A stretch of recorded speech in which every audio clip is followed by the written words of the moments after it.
So in this lecture we will try or we will discuss about the shape which we are taking while analyzing the heat transfer in different types of the mediums. Although medium may change, so thermal conductivity will be changed, but the thing which will be affecting it, that is the shape. So generally we are dealing or we are taking three types of the shapes while analyzing the heat transfer. The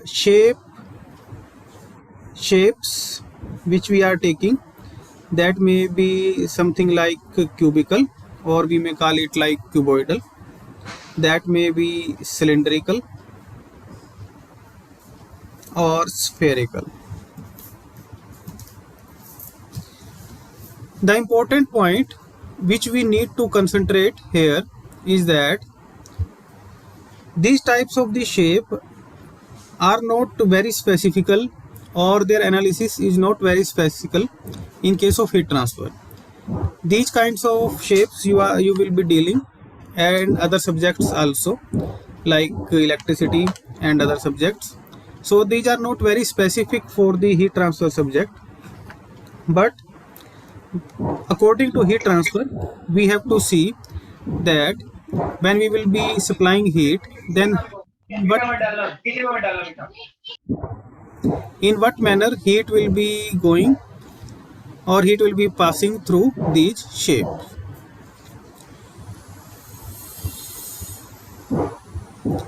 So firstly we will take the simple shape. That shape is cubical shape. I will be just making a small piece of the cubical shape. Suppose this is the cube.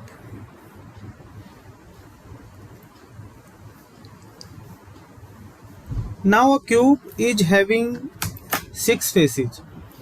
There are 6 faces in the cube. Heat may enter from one face, from two face, or three face. Suppose heat is flowing only in the x direction, then heat will be entering through this face only. If heat is entering in from two dimension, then we can assume that heat will be entering from here also. You can take this face or any other face you like, but you cannot take one face and opposite to that face. आपने ऐसा नहीं करना है कि एक face तो ये वाला ले लिया और एक फेस के सामने वाला ले लिया, नहीं, ऐसा नहीं करना है. अगर हीट का मान लीजिए आपने एंटरिंग देखनी है कि हीट आ रही है, तो आपने क्या करना है कि एक फेस जो लेंगे आप, उसके सामने वाला नहीं लेना है, सामने वाले को छोड़ देना है फेस को. उसके परपेंडिकुलर फेस जो होगा, उसके टचिंग जो फेस होगा एडजेसेंट, वो फेस आप ले सकते हैं. तो आप वन डायमेंशनल अगर हीट ट्रांसफर ले रहे हैं, then you will take one face. Two dimensional ले रहे हैं तो यू विल टू फेस. और अगर मान लीजिए आप थ्री डायमेंशन ले रहे हैं, then you will take three faces. तो इस तरीके से जो फेसेज हैं, नंबर ऑफ फेसेज, वो आपका देखना पड़ेगा कि हीट ट्रांसफर वन डायमेंशनल है, टू डायमेंशनल है, या थ्री डायमेंशनल है. तो जब आप ये डिसाइड कर लेते हैं कि आपने हीट ट्रांसफर को वन डायमेंशन लेना है, टू डायमेंशन लेना है, थ्री डायमेंशन लेना है, उसके बाद हम आएंगे, then we will come to the basic equation of heat transfer. That was the conduction heat transfer KA delta T upon delta X. This equation is very important equation, and this equation will be used or will be developed. What I will say, it will be developed to solve different kinds of the shape. So as this equation is again very important, then I will be re-explaining its importance in the analysis. So whenever I am or we are looking at this equation, in this equation we are having three things. The one thing is that we will be taking the thermal conductivity of the material. So many a times question comes, is the thermal conductivity same or thermal conductivity will be varying with the temperature. जैसा कि आप लोगों ने भी बहुत बार ये सवाल पूछा है कि अगर थर्मल कंडक्टिविटी वेरी करती है with respect to temperature, then what will happen. तो किसी भी मटेरियल में ये हो सकता है कि थर्मल कंडक्टिविटी यूनिफॉर्म ना हो, पूरे मटेरियल की भी थर्मल कंडक्टिविटी एक ना हो, ये भी हो सकता है. और with respect to distance material की थर्मल कंडक्टिविटी बदल रही हो तो ये भी हो सकता है। तो बहुत सारे पैरामीटर्स हो सकते हैं, तो वो जो पैरामीटर्स होंगे वो हमें दिए जाएंगे या उसे बताया जाएगा। In that case there will be a mathematical relationship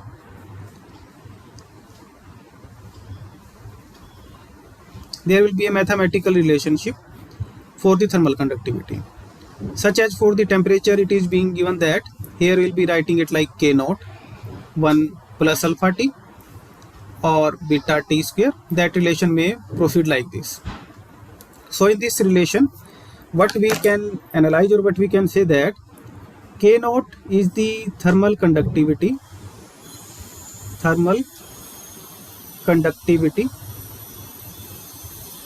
at normal temperature pressure or standard temperature pressure, but it is being found that it will be changing with respect to temperature.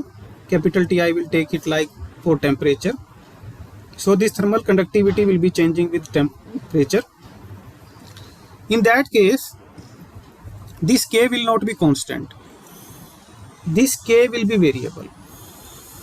So when this K will be variable, it will be depending upon some parameter, and at present I am only explaining the parameter about the temperature only, कि जो K का variation है वो variation है, definitely है, परंतु ये variation सिर्फ और सिर्फ अभी के लिए हम मान लेते हैं कि टेम्परेचर के ऊपर डिपेंड कर रहा है। वैसे रियल कंडीशन के अंदर ये टेम्परेचर के ऊपर भी डिपेंड कर सकता है, मटेरियल के ऊपर तो डिपेंड करेगा, पर लेकिन आपने जब एक मटेरियल को सिलेक्ट कर लिया उसके बाद ये K फिक्स हो जाएगा, और ये हर तरह के मटेरियल के लिए अलग अलग रिलेशन होगा। आप ऐसे नहीं कह सकते कि अगर आपने ये रिलेशन आयरन के लिए सेट कर लिया तो कॉपर के लिए भी यही होगा, एल्यूमिनियम के लिए भी यही होगा, नहीं, ऐसा नहीं होगा। ये रिलेशन हर मटेरियल के लिए अलग अलग होता है, और उस केस में अल्फा बीटा की वैल्यू क्या होंगी वो भी आपके इनपुट में आएंगी, वो आपको दी गई होंगी कि अल्फा और बीटा की वैल्यू जो है वो आपको दी जाएंगी। तो टेम्परेचर का वेरिएशन वो कंडीशंस के हिसाब से होता रहेगा, कंडीशंस वेरी करेंगी तो यहाँ पर टेम्परेचर का वेरिएशन भी होता रहेगा। अब मान लीजिए हम क्या करते हैं, we are taking this case when the steady state have been achieved, steady state has been achieved.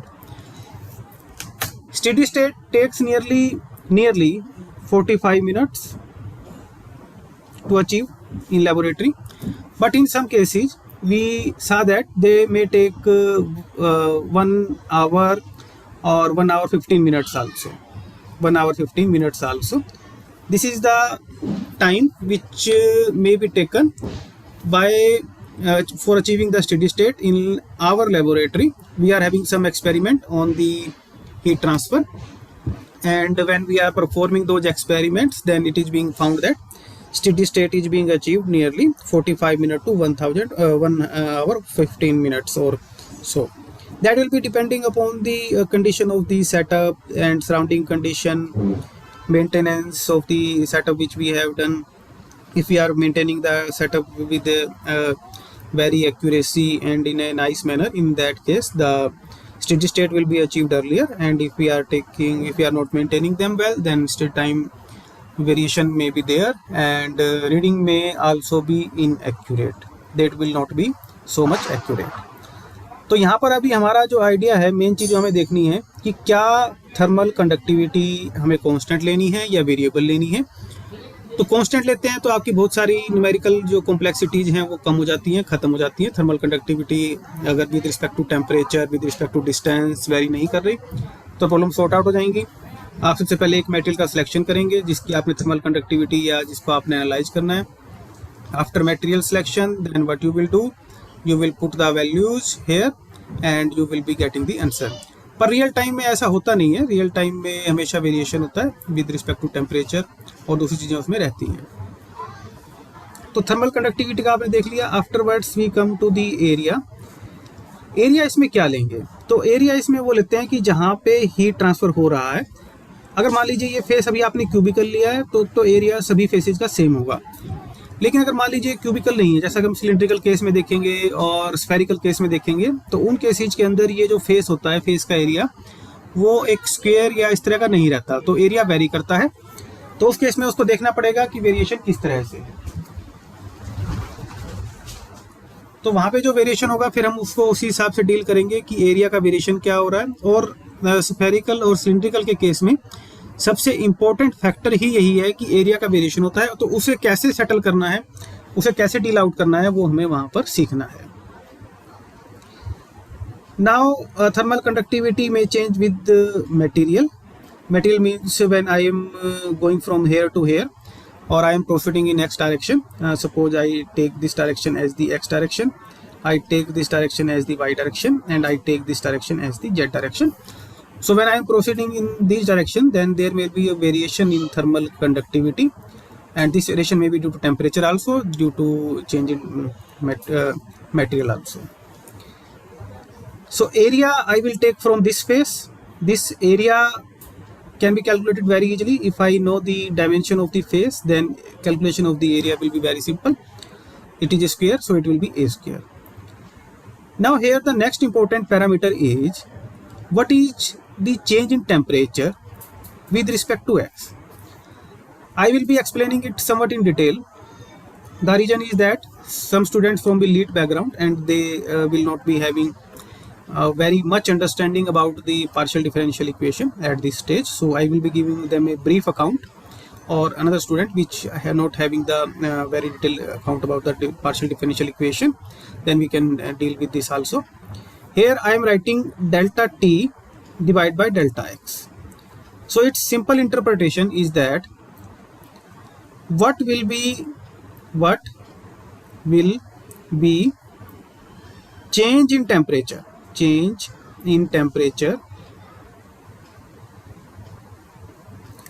with respect to distance in x direction. इसका सिंपल इंटरप्रिटेशन यही है delta T upon delta X का. What will be change in temperature with respect to distance in X direction, कि जब हम x direction में आगे की तरफ जा रहे हैं तो टेम्परेचर में क्या चेंज आएगा. मान लीजिए मैं 1 सेंटीमीटर एक्स डायरेक्शन में आगे की तरफ मूव करता हूं, तो 1 सेंटीमीटर मूव करने पे टेम्परेचर का चेंज कितना आएगा. मैं इस फेज से 1 सेंटीमीटर आगे की तरफ चला गया हूं, तो वहां पे टेम्परेचर कितना बदल जाएगा, कितना टेम्परेचर चेंज हो जाएगा. इस चीज़ का जो इंडिकेशन है, इस चीज़ का जो न्यूमेरिकल वैल्यू है, that will be given by delta T upon delta x. अब यहाँ पे आप कहेंगे कि इसमें क्या कैलकुलेशन वाला पार्ट हुआ. कैलकुलेशन वाला पार्ट इन द सेंस कि भाई इसमें हमें करना क्या है एग्जैक्टली, कि हम क्या जानना चाह रहे हैं. तो इसे चलिए थोड़ा सा डिटेल में देखते हैं, थोड़ा डिटेल में समझने की कोशिश करते हैं. सपोज करिए ये हमारे पास एक फेस है, और जो हीट ट्रांसफर है वो इस तरह से वाई डायरेक्शन एक्स डायरेक्शन में हो रहा है. सो what I do, I draw the face. मैं इस फेस को एक बार दोबारा से ड्रॉ कर लेता हूँ, और इसमें मैं ये मानता हूँ कि हीट इधर से एंटर कर रहा है. ये वाला जो डायरेक्शन है ये हमारा एक्स डायरेक्शन है. तो इस तरीके से मैं इसका एनालाइज करने की कोशिश करता हूँ. So what I am assuming that heat will be entering from this face. So heat will be entering as Q from this face. When this heat will come in touch with this phase, then what will happen? The temperature of this phase will start rising. तो यहाँ पे इस face का temperature जो होगा वो temperature rise करना शुरू करेगा. परंतु ये टेम्परेचर कितना राइज करेगा, तो मान लीजिए कि मैं यहाँ पर ये फिक्स कर लेता हूँ कि मैं यहाँ से यहाँ तक अभी बहुत ही स्मॉल डिस्टेंस को ले रहा हूँ, और ये डिस्टेंस जो है that is delta x. Delta x कितना लेना है ये आपकी अपनी कैपेबिलिटी सुविधा के ऊपर है, आपकी कंप्यूटेशनल कॉस्ट के ऊपर है, आपकी वाइजनेस के ऊपर है, और इस चीज़ के ऊपर है कि आप कितना एक्यूरेट रिजल्ट निकालना चाहते हैं. अगर आप रिजल्ट की एक्यूरेसी को बढ़ाना चाहते हैं, आप चाहते हैं कि रिजल्ट मेरा ज़्यादा एक्यूरेट हो, तो आप एक्स को छोटे से छोटा लेंगे. और अगर मान लीजिए आपका टारगेट अभी रिजल्ट की एक्यूरेसी उतना ज़्यादा नहीं है कि रिजल्ट 100% एक्यूरेट हो, एक हमें मोटे तौर पे आइडिया आ जाए कि इसमें टेम्परेचर का डिफरेंस कितना होगा, तो उस केस में आप इस डेल्टा एक्स को बढ़ा भी ले सकते हैं. उस केस में बेनिफिट आपको ये होगा कि कंप्यूटेशनल कॉस्ट आपकी बच जाएगी. कंप्यूटेशनल कॉस्ट कम होगी, आपको एफर्ट कम करना पड़ेगा. तो यहाँ पर जो हमारे पास सारी चीज़ें गेम आती हैं वो दो चीज़ों के ऊपर डिपेंड करेगा कि आपको एक्यूरेसी कितनी चाहिए, और अगर आपको सिस्टम में एक्यूरेसी ज़्यादा चाहिए तो आपका कॉस्ट का फैक्टर आ जाएगा कि आपका कॉस्ट कितना आपके पास अवेलेबल है, कि जिस कंपनी ने आपको काम दिया या जहाँ पे आप काम कर रहे हैं तो वो कितना उसमें कॉस्ट इन्वेस्ट कर सकती है. अगर उसे ज़्यादा एक्यूरेसी चाहिएगी then it have to invest more cost, then you will put more efforts, then you will decrease this delta X. तो उस केस में हो सकता है कि आप इसको 1 मिलीमीटर भी लें या उसे छोटा भी लें, वो आपके ऊपर डिपेंड करेगा कि आप इसको कितना छोटा करते हैं. तो मान लीजिए अभी हम इसको 1 सेंटीमीटर ले लेते हैं. अब 1 सेंटीमीटर यहाँ पे आपने क्या किया इस इक्वेशन में, यहाँ पर आपने डेल्टा एक्स की वैल्यू को फिक्स कर दिया है कि डेल्टा एक्स में फिक्स कर देता हूँ। क्यू कितना आ रहा है वो भी मान लीजिए कि हमारे पास एक रफ आइडिया है कि सपोज करिए this is 100 joule. 100 joule is the heat which was entering from this face, कि ये हमारे पास जो फेस है यहाँ पर इस फेस से कितना हीट एंटर किया, 100 जूल किया। लेकिन अभी जो हमारे पास 100 जूल का हीट यहाँ पर आ गया है, या ये जो हीट एंटर कर रहा है, अब क्योंकि यहाँ पर स्टेडी स्टेट अचीव हो चुका है, तो स्टेडी स्टेट होने के बाद लेकिन टेम्परेचर जो होगा इन दो जगह पे, जहाँ पे हमारे पास 0.1 है और 0.2 है, ये टेम्परेचर सेम नहीं होगा, ये टेम्परेचर डिक्रीज होगा।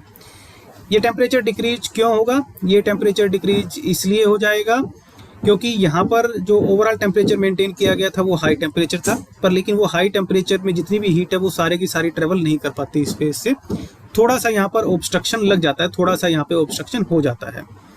ये ऐसे ही है जैसे मान लीजिए कि आपने एक ऐसी रोड पे एंटर किया जहाँ पे बहुत भीड़ है, तो जब आप रोड पे एंटर करेंगे, भीड़ में आ जाएंगे आप, तो धीरे धीरे धीरे जो आपकी स्पीड है वो कम हो जाएगी।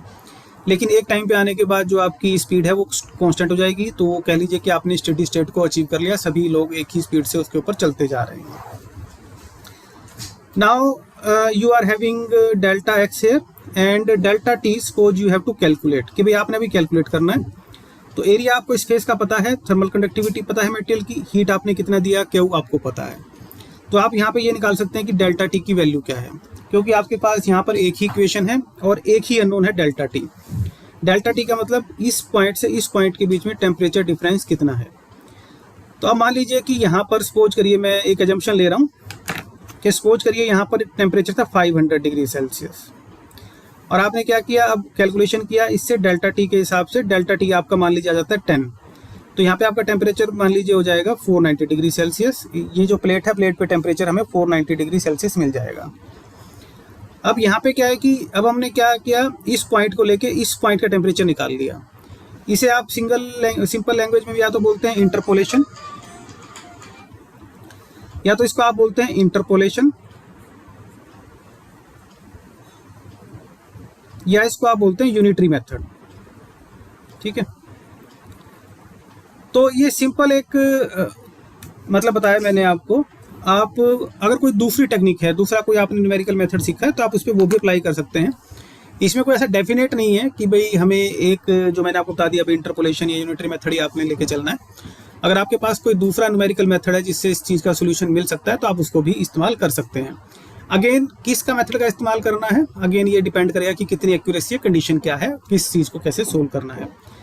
ये मैं आपको बार बार इसलिए कह रहा हूँ, ये मैं आपको उलझाने के लिए नहीं कह रहा हूँ बात कि कितनी एक्यूरेसी चाहिए, क्या चाहिए उसके ऊपर। लेकिन जब आप रियल टाइम में जाएंगे, जब आपके पास रियल टाइम सिचुएशन होगी, तब उसमें ऐसा ही होता है, उसमें डिसीजन आपको खुद करना है, और इस डिसीजन लेने की कैपेबिलिटी की वजह से ही आप इंजीनियर होते हैं, सुपीरियर होते हैं उन वर्कर से जो ग्राउंड फ्लोर पे काम करते हैं, या जो सीनियरिटी काउंट होती है कि भाई आपने कितना अच्छा काम किया, कितनी अच्छी रिसर्च की। तो सब चीज़ें वो इन्हीं चीज़ों के ऊपर डिपेंड करती हैं कि आप कैसे अच्छा डिसीजन ले पाते हैं। तो उन सब चीज़ों के लिए आपको इन चीज़ों में थोड़ा ट्रेंड होना पड़ेगा कि यहाँ पर हम कौन सा मेथड लगाएं, कौन सा इसमें हम किस तरीके से इसको सोल्व करें, कितनी इसमें एक्यूरेसी लें। That you have to decide it as a engineer. तो एज इंजीनियर आपको खुद डिसाइड करना है कि आपने कितनी एक्यूरेसी लेनी है, क्या करना है। Now what we have done, we have calculated the temperature here is 490 degrees Celsius. Now again what I do, I again take the distance of 1 centimeter. मैं फिर 1 सेंटीमीटर का डिस्टेंस लेता हूँ। So delta x here will be again 1 centimeter. Area I know, same area will be there. Thermal conductivity constant that is also know. Q will remain same. Q 100 joule का 100 joule ही रहेगा, क्योंकि जितना heat यहाँ पर आया है उतना heat leave कर रहा है, क्योंकि ये स्टेडी स्टेट की कंडीशन है। तो आप यहाँ पे देख सकते हैं स्टेडी स्टेट बेसिकली हमें क्या दे रहा है, स्टेडी स्टेट हमें ये दे रहा है कि जितना हीट एंटर कर रहा है उतना ही हीट लीव कर रहा है। ठीक है, तो स्टेडी स्टेट से हमें बस यहाँ पे ये बेनिफिट होता है, हम ये जान लेते हैं कि जितना हीट एंटर करेगा उतना ही हीट यहाँ से लीव कर जाएगा। तो अगेन हमारे पास क्या आ जाएगा, डेल्टा टी आ जाएगा। अगेन डेल्टा टी मान लीजिए अब 20 आ जाता है, then I will be having the temperature 470 degree Celsius. तो इस तरह से मैं क्या करता रहूँगा, मैं इंटरपोलेट करता रहूँगा, या यूनिटरी मेथड का इस्तेमाल करता रहूँगा, या जो भी दूसरा मेथड मैं जानता हूँ मैं उस तरीके से, जो मुझे लगता है कि एक्यूरेट है, उस तरीके से मैं उसका एनालिसिस करके इस फेस का टेम्परेचर मैं निकाल लूँगा। और इस केस में हमारे पास यही टारगेट है कि हमें, अगर मान लीजिए इस फेस का टेम्परेचर हमें पता है, इस फेस के टेम्परेचर के बारे में हमें आइडिया है, तो यहाँ पे हीट ट्रांसफ़र कितना होगा या तो वो हमें निकालना है। तो अगर मान लीजिए आप ये क्यू निकालना चाहते हैं, then you have to know all these parameters. आप अगर टी निकालना चाहते हैं, then you have to have remaining parameters. और अगर आप मान लीजिए थिकनेस निकालना चाहते हैं, आप कहते हैं कि भाई हमारे पास यहाँ से यहाँ पे 100 जूल हीट जाना चाहिए और जो हमारे पास टेम्परेचर है वो यहाँ पर और यहाँ पर मैंने फिक्स कर दिया है, तो उसमें कितनी मोटाई इंसुलेशन की, कितनी मोटाई मटेरियल की ली जाए, मटेरियल कितना थिक हो, तो आप डेल्टा एक्स यहाँ पर निकाल सकते हैं। तो इसको आप इस तरीके से सोल्व करेंगे। अभी जो मैंने आपको तरीका एक्सप्लेन किया, जो चीज़ बताई है, that is about one dimension. मैंने अभी तक ये लिया है कि हीट जो आ रही है हमारी यहाँ पर आएगी, यानी कि इस वाई जेड फेस, ये फेस जो है मैंने जो शेडेड किया हुआ है, this is the Y Z face, ये वाई जेड फेस पे एंटर करेगी और ये एंटर करते हुए यहाँ से लीव कर जाएगी दूसरे वाई जेड फेस से। तो ये जो हीट ट्रांसफर है ये वन डायमेंशन, मैंने अभी 2 डायमेंशन और 3 डायमेंशन को नहीं लिया है इस केस में। 2 डायमेंशन और 3 डायमेंशन के केस में जो सिस्टम होता है वो थोड़ा सा कॉम्प्लेक्स हो जाता है, ठीक है। तो that we will also study, तो उसको भी हम स्टडी करेंगे कि 2 डायमेंशन और 3 डायमेंशन में कैसे होगा। लेकिन सबसे पहले सबसे जरूरी है 1 डायमेंशन को समझना। तो यहाँ पर जो हमने अभी 1 डायमेंशन की बात की है, इसमें अगर मान लीजिए आपको समझ में आ गया, then well and good. If there is some point then I can revise it, and if there is some doubt then I can solve it. So now you can unmute yourself, जो भी कि आपका doubt है you can ask me by unmuting yourself.